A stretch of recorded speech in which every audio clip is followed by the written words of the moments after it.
আমাদের পৃথিবীতে 7টি মহাদেশ রয়েছে, এটা তো আমরা সবাই জানি। কিন্তু আমরা কি জানি যে এই 7টি মহাদেশের মধ্যে কোনটি সবচেয়ে বেশি উন্নত, কোন দেশের জিডিপি পুরো পৃথিবীকে ধরে রেখেছে, কোন দেশে সবচেয়ে বেশি পপুলেশন রয়েছে? আসুন আমরা এই মহাদেশ সম্পর্কে খুব ইন্টারেস্টিংভাবে জানার চেষ্টা করি। সবার আগে আমরা মহাদেশগুলোর নাম একটু দেখে নিই। 7টি মহাদেশের মধ্যে সবার প্রথমে যে মহাদেশটি আছে সেটা হচ্ছে এশিয়া মহাদেশ।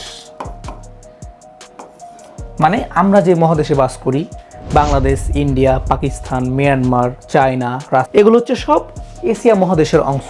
তারপরে 2 নম্বরে আসে ইউরোপ মহাদেশ। মহাদেশটি ছোট হতে পারে, বাট সবচেয়ে উন্নত দেশগুলোর মধ্যে একটি। তারপরে 3 নম্বরে যদি বলা যায় তাহলে হচ্ছে নর্থ আমেরিকা মহাদেশ, সাউথ আমেরিকা মহাদেশ, এবং আফ্রিকা, অস্ট্রেলিয়া মহাদেশ, এবং সবার নিচে দেখা যাচ্ছে না, আমি একটু উপরে করি, আন্টার্কটিকা মহাদেশ। যদিও আন্টার্কটিকাতে কোনো মানুষ বাস করে না, এটা হচ্ছে শুধুমাত্র বরফের এলাকা, মানে বরফের দেশ বলা হয় এটাকে, এটি সমুদ্র। সো এই হচ্ছে আমাদের 7টি মহাদেশ। সো এখন আমরা একটা একটা করে এক্সপ্লেন করে দেখব যে কোন মহাদেশের অবস্থা কেমন। এটা হচ্ছে এশিয়া মহাদেশ, এশিয়া অর্থাৎ আমাদের মহাদেশ, পৃথিবীর সবচেয়ে বৃহত্তম মহাদেশ।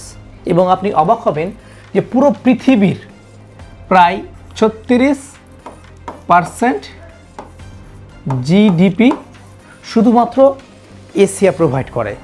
পুরো পৃথিবীর 36%। যদিও অ্যামাউন্টটা অনেক বড় মনে হচ্ছে, তবে আমাদের মহাদেশটি অনেক বড়, এখানে অনেক দেশ রয়েছে, সেই দেশগুলোর তুলনায় এই জিডিপিটা স্বাভাবিক। তবে সবচেয়ে বড় অবাক করার বিষয় হচ্ছে পপুলেশন অর্থাৎ জনসংখ্যার দিক দিয়ে আমাদের এশিয়া মহাদেশ হচ্ছে টপ। কিভাবে? আপনি কি জানেন যে পুরো পৃথিবীতে কতজন জনসংখ্যা রয়েছে? 8 বিলিয়ন। ইয়েস, কত বিলিয়ন? 8 বিলিয়ন। আর অবাক করার বিষয়টা কি জানেন? যে পুরো পৃথিবী মিলে যদি 8 বিলিয়ন হয়, আমাদের এশিয়া মহাদেশে রয়েছে 4 বিলিয়ন। কত বিলিয়ন? 4 বিলিয়ন। ও মাই গড! আমি যখন বিষয়টা রিসার্চ করি তখনই আমি অবাক হয়েছিলাম যে পুরো পৃথিবী 7টা মহাদেশ, ওর মধ্যে জাস্ট এশিয়া মহাদেশেই 4 বিলিয়ন মানুষ। সো আমরা বাকিটা দেখি কি অবস্থা। এরপর আসছে ইউরোপ মহাদেশ। খুবই সুন্দর একটা মহাদেশ, পৃথিবীর সবচেয়ে উন্নত মহাদেশের মধ্যে হচ্ছে ইউরোপ মহাদেশ।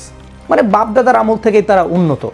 ইউরোপ মহাদেশ ছোট হতে পারে, বাট 25% অর্থাৎ 25% জিডিপি তারা বিশ্বকে প্রোভাইড করে। মানে পুরো বিশ্বের অর্থনীতির 25%। দেখতে পাচ্ছেন কত ছোট দেশ, এবং দেশ সংখ্যাও কম, কিন্তু তারা হচ্ছে উন্নত দেশ, এবং এখানে জনসংখ্যাও খুব বেশি থাকে না।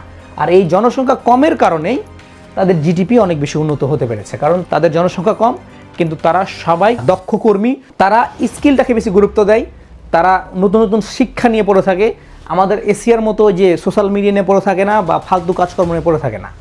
সো তারপরে আসছে কি নর্থ আমেরিকা। নর্থ আমেরিকার একটি গুরুত্বপূর্ণ বিষয় হচ্ছে সে 30% জিডিপি পুরো বিশ্বকে প্রোভাইড করে। এটাও খুব যে বড় দেশ তা না। নর্থ আমেরিকার সবচেয়ে বড় অংশ হচ্ছে আমেরিকার, আর তারপর বাকি অংশ হচ্ছে কানাডার। এই দুটা দেশ মিলেই 30% জিডিপি পুরো পৃথিবীকে দেয়। সেই ক্ষেত্রে সাউথ আমেরিকা অর্থাৎ নর্থ আমেরিকার নিচে, যে উপরে আমরা নর্থ আমেরিকা দেখলাম, তারই নিচে রয়েছে সাউথ আমেরিকা। এই সাউথ আমেরিকা মাত্র 4% জিডিপি পুরো পৃথিবীকে প্রোভাইড করে। মানে নর্থ আমেরিকার তুলনায় সাউথ আমেরিকা অনেক দরিদ্রই বলা যেতে পারে। যেখানে নর্থ আমেরিকা 30% জিডিপি প্রোভাইড করছে, সেখানে সাউথ আমেরিকা মাত্র 4%।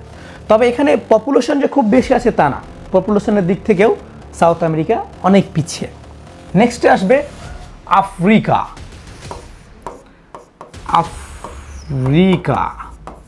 আপনি জানলে অবাক হবেন যে পৃথিবীর সবচেয়ে বেশি খনিজ সম্পদের দেশ বলা হয় আফ্রিকা। কিন্তু এটা জেনে আরও অবাক হবেন যে পৃথিবীর সবচেয়ে দরিদ্র দেশগুলোর মধ্যে হচ্ছে আফ্রিকা মহাদেশ। আপনি প্রশ্ন করতে পারেন যে যদি সবচেয়ে বেশি খনিজ এই আফ্রিকা মহাদেশেই থাকে, তাহলে কেন দরিদ্র?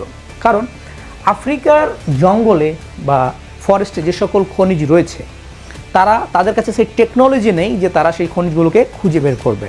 এবং আফ্রিকার বিভিন্ন জায়গার বিভিন্ন দেশ যুদ্ধ বিধ্বংসী হয়ে আছে, মানে যুদ্ধের কারণে একদম ধ্বংসহত দরিদ্র অবস্থা। আপনারা আফ্রিকা নিয়ে গুগলে সার্চ করবেন, দেখবেন আফ্রিকারদের এখনও মাটির ঘরটারও ছাড়তে পারেনি তারা।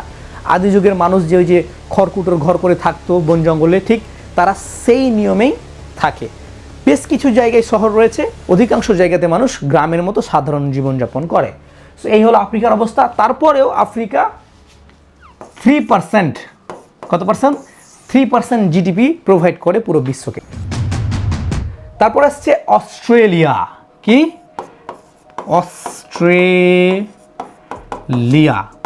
অস্ট্রেলিয়া অনেক ছোট, মানে পৃথিবীর সবচেয়ে ছোট মহাদেশ হচ্ছে অস্ট্রেলিয়া। একদম পৃথিবীর শেষ কোণার দিকে রয়েছে সবচেয়ে ছোট মহাদেশ। ছোট মহাদেশ হিসেবে 2%, পুরো বিশ্বকে 2% দেয়, কারণ এই মহাদেশের যতগুলো দেশ রয়েছে সবগুলোর পাহাড়ি এলাকা বলে যারা সমুদ্রের আশেপাশে যেই এলাকাগুলো আছে সেগুলোতে শহর বানিয়ে বা বাসা বানিয়ে থাকে। সো এই জন্য এদের খনিজ সম্পদ নেই, এদের টেকনোলজি খুব বেশি এগিয়ে না, ওরা বাইরে থেকে টেকনোলজি কিনে নিয়ে আসে।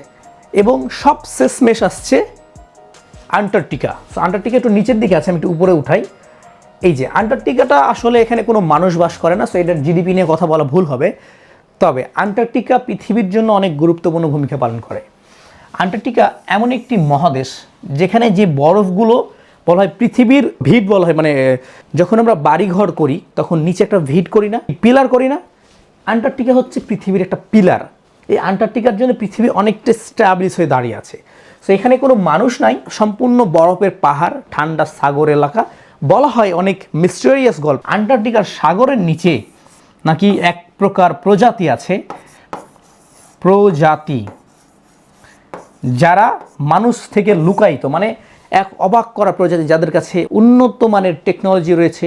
সো বন্ধুরা, এই ছিল আজকের ছোট্ট একটি ইন্টারেস্টিং ভিডিও। যদি একটু ভালো লাগে অবশ্যই লাইক কমেন্ট শেয়ার করবেন। আর এমন ইন্টারেস্টিংভাবে নতুন কিছু জানতে চাইলে আমাদের সাথে যুক্ত থাকবেন। Thank you.